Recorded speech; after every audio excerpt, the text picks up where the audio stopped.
we have these children that come up to us. We do a lot of conventions, book signings. We have these kids that come to us.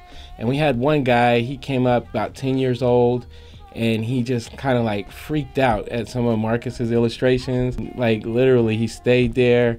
He coaxed his parents into buying some posters. Then he came back with his brother, and his brother bought some posters.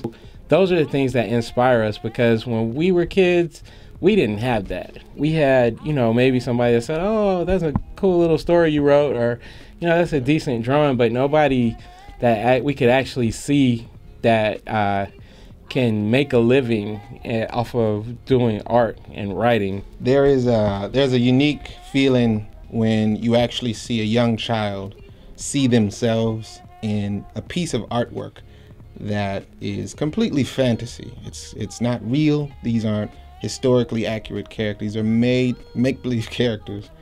And to see a young girl come up to the table where I have a whole list, you know, line of posters, and these are superhero posters, and she selects, it's actually Nubia is the character, and she looks like, you know, a black girl in Wonder Woman, you know, attire, and to see her snatch up that poster and literally like look at it, start talking to it, and befriend, you know, the character in the poster almost.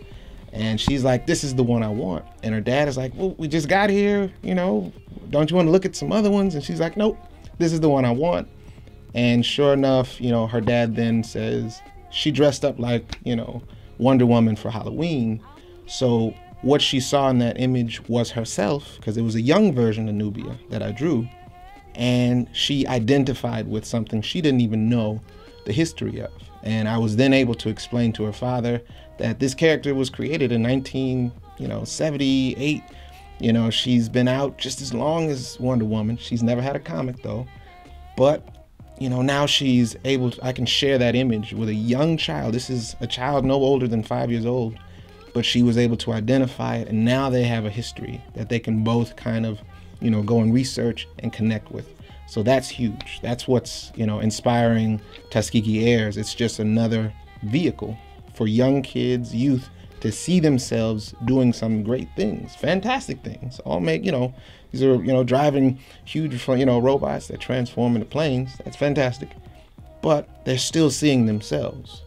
And that's rare this day and age in entertainment.